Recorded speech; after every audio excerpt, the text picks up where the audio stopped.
Hello, welcome to the your channel study with Pawan. I hope कि आप सब अच्छे होंगे।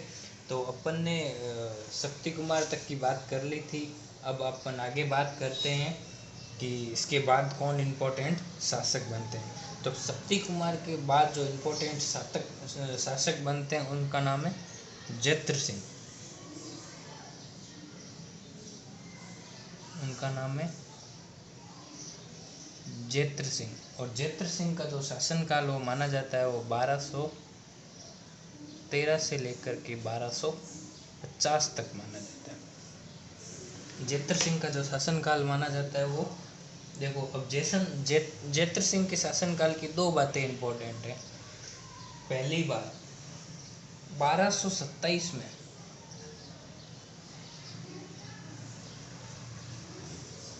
1227 में भूताला का युद्ध हुआ था।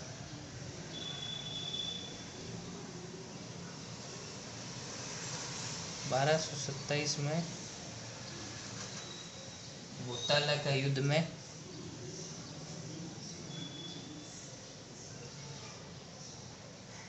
सुल्तान इल्तुतमिश को हराया था।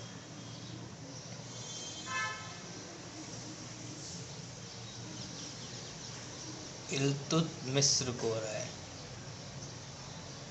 इल्तुतमिश को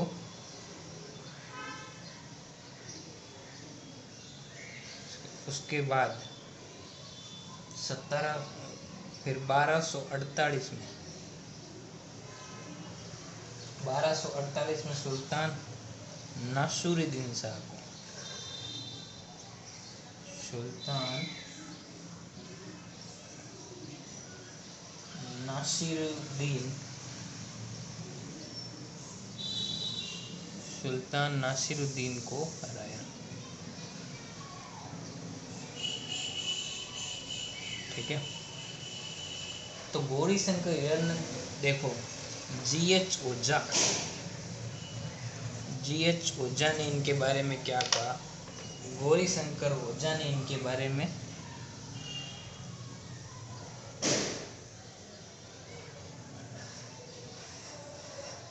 गौरी शंकर ओझा, जिसका नाम जीएच ओझा, उन्होंने इसको क्या कहा, रण रसिक। ये बहुत इन्होंने तो उसको रण रसिक का मतलब युद्ध का रसिया, जिसको बोलते हैं युद्ध का रसिया। और डॉक्टर दशरथ शर्मा ने भी इनको कुछ कहा था। डॉक्टर दशरथ शर्मा ने इनको कहा था नव शक्ति का संचारक। नव शक्ति का संचारक। किसकी नव शक्ति का? मेवाड़ की नव शक्ति। जैत्र सिंह ने इसको क्या कहा था, मेवाड़ की नव शक्ति का संचारक। मेवाड़ की। देखो, जैत्र सिंह इंपॉर्टेंट शासक, इसके बारे में क्वेश्चन आ सकता है। 1227 में इन्होंने भूताला का युद्ध किया, सुल्तान इल्तुतमिश को हराया। 1248 में इन्होंने नासिरुद्दीन को हराया।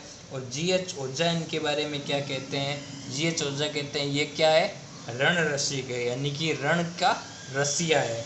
और डॉक्टर दशरथ ओझा ने भी इनकी बढ़ाई की है। डॉक्टर दशरथ शर्मा ने की क्या बढ़ाई की है? डॉक्टर दशरथ शर्मा ने कहा ये मेवाड़ की क्या है, नव शक्ति का संचारक है। ठीक है। इसके बाद जो शासक बनते हैं वो शासक बनते हैं कौन से? तेज सिंह। इसके बाद जो इम्पोर्टेंट शासक बनते हैं वो शासक बनते हैं तेज सिंह। देखो, इसके बाद जो शासक बनते हैं वो शासक बनते हैं तेज सिंह।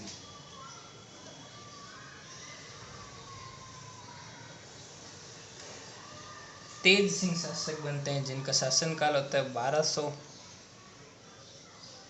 1250 से लेकर के 72 तक।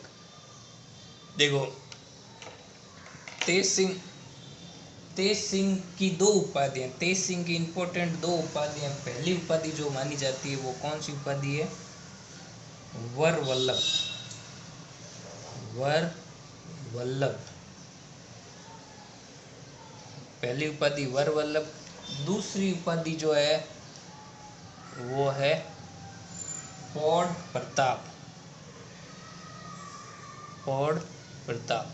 ये क्वेश्चन आ चुका है, ये क्वेश्चन पेपर के अंदर जिस पे क्वेश्चन आया था वो क्वेश्चन क्या आया था कि पौड़ प्रताप किसकी उपाधि है। ठीक है, इसके बाद जो इनके बारे में एक महत्वपूर्ण बात और है वो क्या है, इनके शासन काल में शावक प्रतिक्रमण सूत्र चूर्णी, शावक प्रतिक्रमण सूत्र चूर्णी,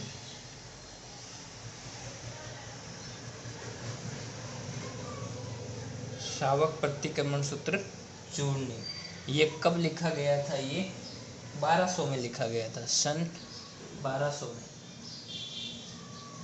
सन 1260 में लिखा गया था। और लिखने वाले कौन थे? जो लिखने वाले थे वो कौन थे? कमल चंद्र,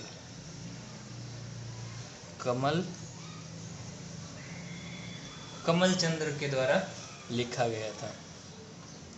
देखो, तेज सिंह की दो इम्पोर्टेंट बात है। पहला, इन्होंने कौन सा वर वल्लभ उपाधि ली, और दूसरी पौड़ प्रताप। पौड़ प्रताप पे क्वेश्चन पूछा गया है और ये इनकी क्या है? उपाधियां। और एक इनके शासन काल में कौन सा, ये मेवाड़ का प्रथम चित्रित ग्रंथ है। ये क्या है? प्रथम चित्रित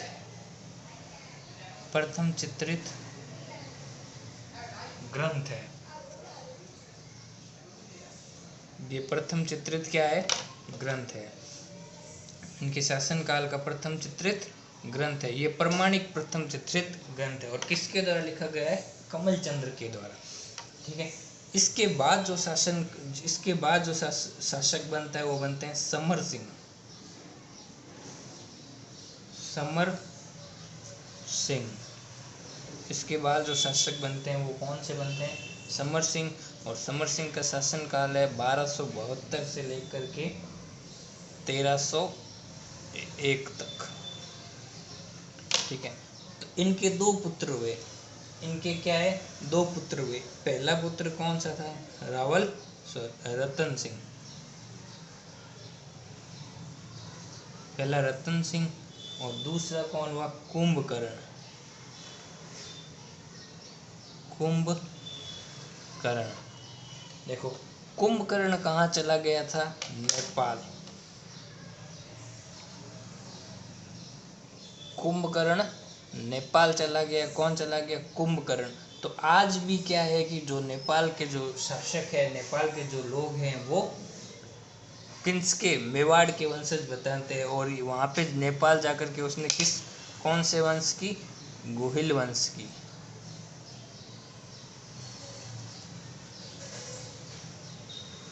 गोहिल वंश की क्या की थी? स्थापना। ठीक है, तो तेज सिंह के काल में वर वल्लभ और पौड़ प्रताप उपाधि धारण की इन्होंने। शावक प्रतिक्रमण सूत्र चूर्णी कमल चंद्र के द्वारा प्रथम चित्रित ग्रंथ लिखा गया।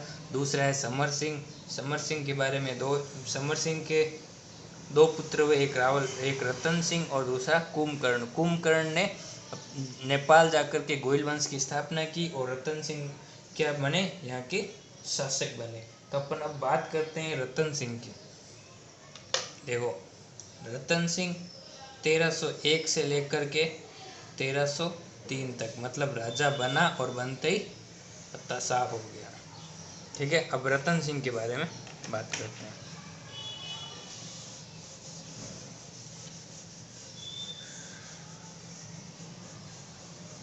देखो, रतन सिंह के बारे में पद्मावत आपने बहुत लोगों ने सबने देख रखी है। ज़्यादा कहानी बताने का कोई मतलब है नहीं, फिर भी शॉर्ट में मैं थोड़ा सा बता देता हूँ। रतन सिंह शासनकाल है 1301 से लेकर के 1303 तक। ठीक है,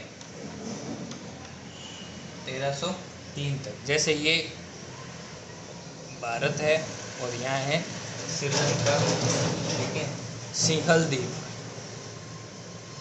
ये है सिंहल द्वीप, जिसको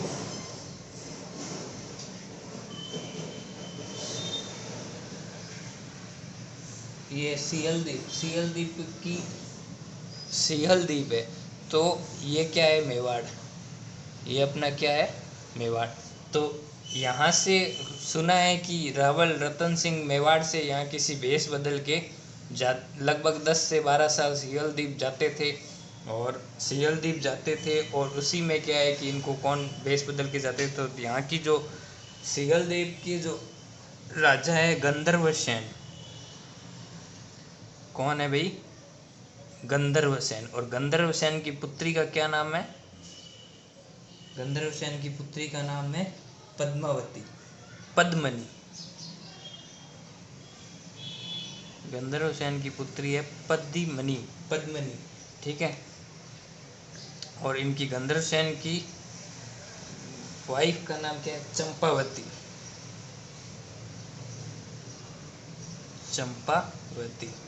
और ये क्या है, इसकी पुत्री पद्मनी। तो रावल रतन सिंह क्या करते, भेष बदल के यहाँ जाते। कहा है कि 10-12 साल तक इनका पीछा किया, बाकी ऐसा कुछ है नहीं। 1-2 साल तक वो यहाँ गए और इनको ये पसंद आ गई। इन्होंने अपना बताया कि भी मेवाड़ का मैं राजा हूँ। ऐसे करके सियल प्रदेश के राजकुमार जो गंधर्व सेन ने, उन्होंने अपनी पुत्री का विवाह किसके साथ कर दिया, रावल रतन सिंह के साथ कर दिया। और इनका एक जो महत्वपूर्ण एक तोते के बारे में, ये जो है हीरामन तोता है, हीरामन तोता। ये हीरामन तोता है, ये गागरोनी नस्ल का तोता है। कौन सा, गागरोनी नस्ल का तोता है।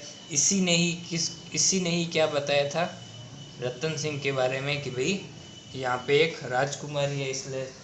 और ठीक है, इसी ने क्या है कि उसको जानकारी दी। अब क्या होता है, अब क्या है कि इसके बारे में आगे की कहानी क्या है। जो इसके भाई है, जब इसकी शादी हो जाती है तो इसके भाई और चाचा, मेवाड़ में क्या कहते हैं इसको, काका, गोरा और बादल,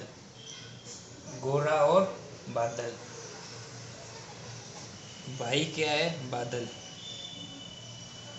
बादल और काका कौन है, गोरा, जिसको रावल रतन सिंह क्या कहते थे, गोरा जी। ठीक है,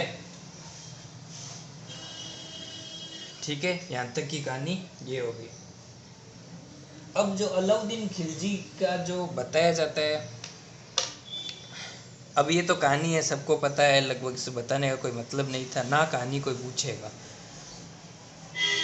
ठीक है, अब रावल रतन सिंह के बारे में मलिक मोहम्मद जायसी, देखो सबसे पहले जो एक का जो कारण बताया जाता है वो अमीर खुसरो के अकॉर्डिंग,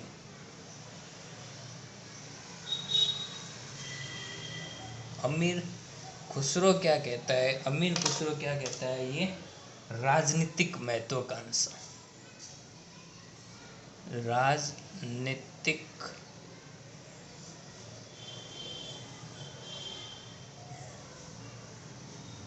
महत्वाकांक्षा।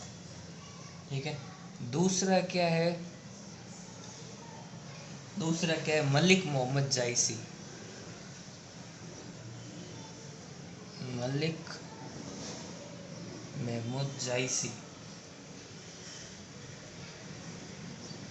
महमूद जायसी का जो ग्रंथ है कौन सा,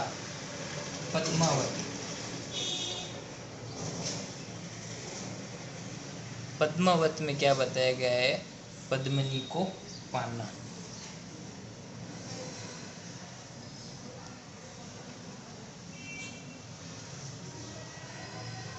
दो कारण बताए, एक अमीर खुसरो ने बताया, एक मलिक मोहम्मद जायसी ने बताया। कि अमीर खुसरो ने तो क्या कहा था, राजनीतिक महत्वाकांक्षा है, जबकि मलिक मोहम्मद जायसी ने पद्मावती को पाना बताया।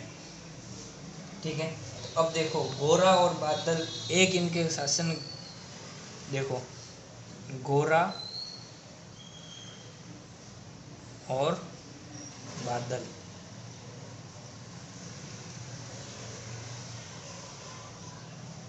काका भतीजा, ये क्या चाचा भतीजा, या मेवाड़ में क्या कहते हैं काका भतीजा। ठीक है, ये क्या थे, काका भतीजा थे। ठीक है, तो ये इनके साथ में आए थे। अब देखो इसका जो कारण, सारी कहानी पता है, मैं कहानी बताने का कोई मतलब है नहीं। इसके अंदर जो क्या है कि जब अमीर खुसरो कहता है कि मुझे एक बार किला देखना है या मुझे किला दिखा दो, तो जब वो किला देखने जाते हैं तो फिर रतन सिंह वापस छोड़ने जाते हैं, तो गोरा जी उनको क्या कहते हैं कि भाई आप मत जाओ, ये लोग सही नहीं हैं, ये आज तक मतलब अपने बात पे खरे नहीं उतरने वाले लोग हैं, ये धोखा देने वाले लोग हैं, आप मत जाओ। और ऐसा करके गोरा जी ने कहा, तो रावल रतन सिंह ने क्या कहा कि गोरा जी आप नहीं जानते राजनीति के बारे में, तो आप ध्यान रखें। तो इससे क्या है कि नाराज होकर के गोरा कहाँ चला गया था, मेवाड़ छोड़ के गोरा चला गया था। जब जब रतन सिंह उनके रतन सिंह अमीर खुश रतन सिंह क्या हुआ, एक एक के कब्जे में आ गया। जब रतन सिंह एक एक कब्जे में आ गया तो पद्मनी क्या गई, गोर अपने काका को ढूंढने गई, और काका ने क्या कि मेरे को तो राजनीति आती नहीं है, तो ऐसा करके उनको बना के लेके आई। फिर गोरा और बादल ने क्या कहा, वहाँ जा कर के ये वो रतन सिंह को छुड़ा के लाए, और जब तक छुड़ा के लाए तब वो दोनों क्या हो गए, वीर गति को प्राप्त हो गए वहाँ पे। ठीक है, तो इस तरह से इसमें क्या हुआ था, शाका हुआ था। और शाका करने में केसरिया किसने किया था, केसरिया किया था रतन सिंह ने, और जौहर का नेतृत्व किसने किया था, पद्मनी ने। जौहर का नेतृत्व किसने किया था, पद्मिनी ने। जौहर का नेतृत्व किसने किया था, ये चित्तौड़ दुर्ग का प्रथम शाखा था। ये किसका था, चित्तौड़ दुर्ग का प्रथम शाखा। चित्तौड़ का तो था क्या, प्रथम शाखा। ठीक है, और राजस्थान का कितना था, दूसरा। राजस्थान का कौन सा था, दूसरा।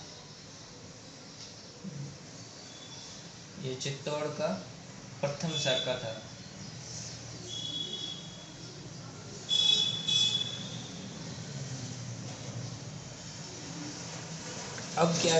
अब आगे क्या है कि जब ये युद्ध जीतने के बाद एक के क्या करता है, जो एक के अपने पुत्र खिज्र खां को, एक के इस पे जब अधिकार कर लेता है, तो अपने पुत्र खिज्र खां को क्या बनाता है, यहाँ का किलेदार बना। मतलब किले का भार सौंप के, किले का भार किसको सौंप देता है, जब 1303 में खिज्र खां को, अपने पुत्र खिज्र खां को किलेदार बना देता है। खिज्र खां को क्या बना देता है, किलेदार। ठीक है, किलेदार बोल दो या सूबेदार बोल दो। अपने पुत्र को खिज्र खां को किलेदार या बना देता है, और नाम क्या रख देता है, खिजराबाद। और किले का नाम बदल के क्या रखता है, खिजराबाद।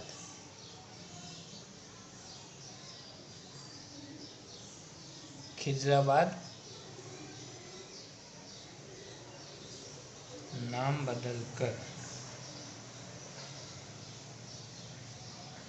क्या रख देता है, खिजराबाद नाम रख देता है।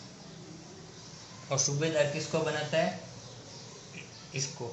अब देखो 1296 में AK बनता है और 1316 के अंदर क्या हो जाती है, AK की मृत्यु। जब AK की मृत्यु हो जाती है तो खिज्र खां को कहाँ जाना पड़ता है, दिल्ली। जब खिज्र खां को कहाँ जाना पड़ेगा, दिल्ली। खिज्र खां कहाँ जाएगा, दिल्ली जाएगा। जब खिज्र खां दिल्ली जाएगा तो यहाँ किसको बिठा के जाएगा, तो खिज्र खां क्या है कि मालदेव सोनगरा को,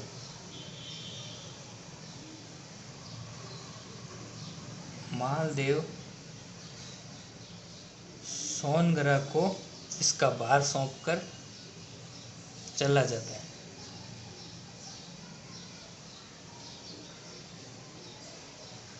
इसका भार सौंप कर कहाँ चला जाता है, दिल्ली चला जाता है। ठीक है। मालदेव सोनगरा चित्र का प्रशासक नियुक्त होता है। और मालदेव सोनगरा कौन है, ये कन्नड़ देव चौहान का भाई है। ये कौन है,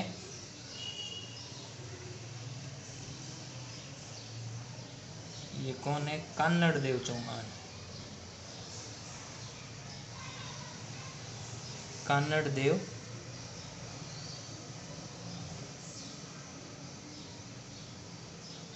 नरदेव चौहान का भाई है। ठीक है। अब क्या होता है कि मालदेव सोनगरा के समय में ही हमीर सिसोदिया, जिसको राणा हमीर बोलते हैं, कौन, राणा हमीर। तो मालदेव सोनगरा रहता है 1316 से लेकर के 1326 तक।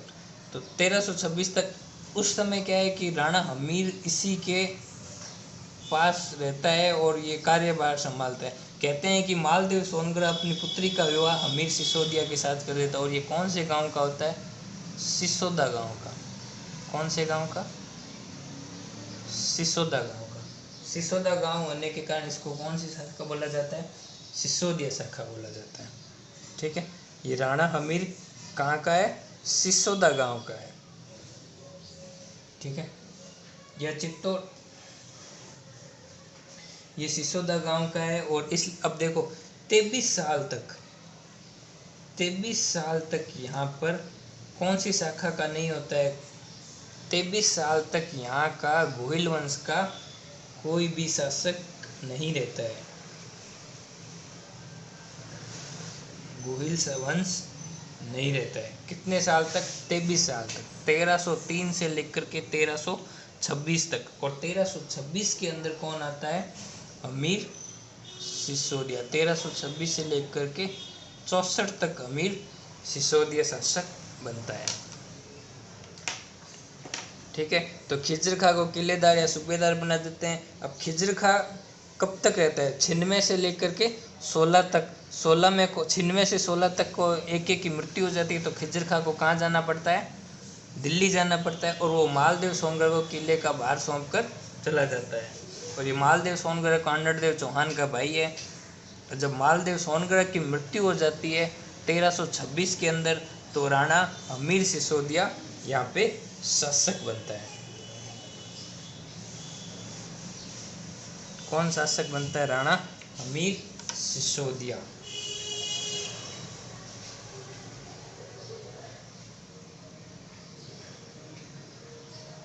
राणा हमीर सिसोदिया। राणा हमीर कब बनता है, 1326 में, और 64 तक शासक रहता है। ठीक है। ये राणा शाखा का प्रथम शासक है। ये राणा शाखा का, ये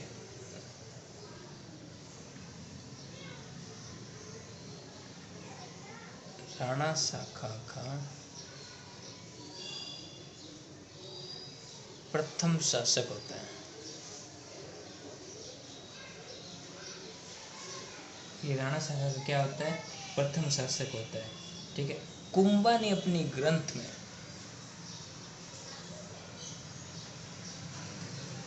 दूसरा, कुंभा ने अपनी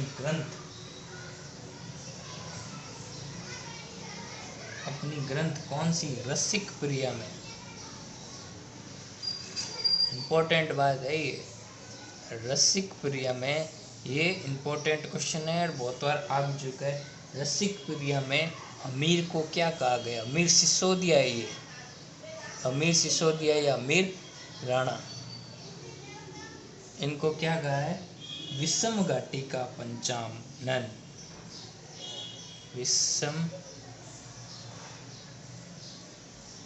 घाटी का पंचानन।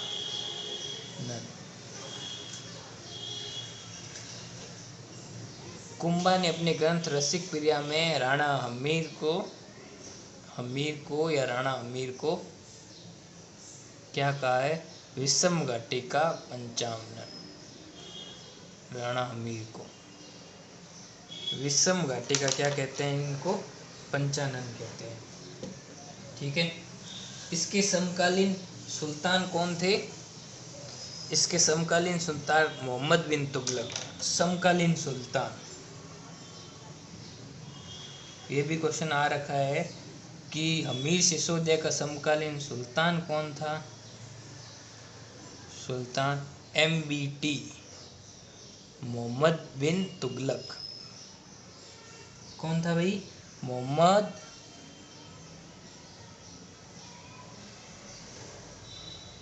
बिन तुगलक, यानी कि कौन था? MBT। ठीक है। उसके बाद जो शासक बनते हैं वो महाराणा खेता बनते हैं।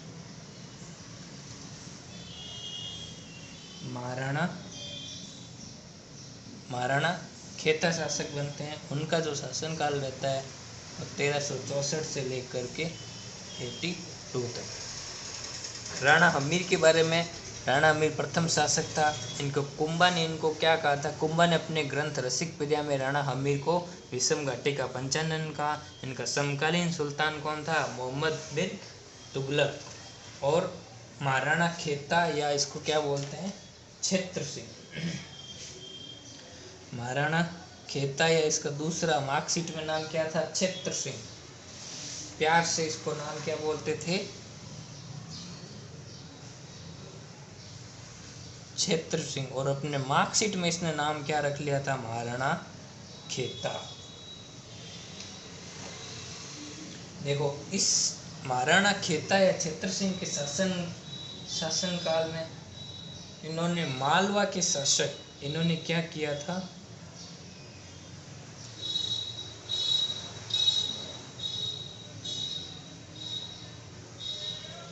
मालवा के शासक दिलावर खां को पराजित किया। किसको? दिलावर खां को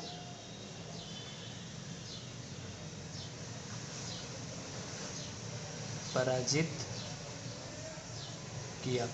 दिलावर खां को पराजित किया। और इन्हीं के शासनकाल में क्या हुआ था? मेवाड़ मारवाड़ संघर्ष स्टार्ट हो गया था। कब हो गया था? मेवाड़ मारवाड़ नहीं, मेवाड़ और मालवा का संघर्ष। मेवाड़ और मालवा का संघर्ष। मारवाड़ का तो संघर्ष अब अगले में स्टार्ट होगा। संघर्ष का सूत्रपात बना, कौन बना भाई? छेत्र सिंह। ठीक है, यहाँ तक की बात।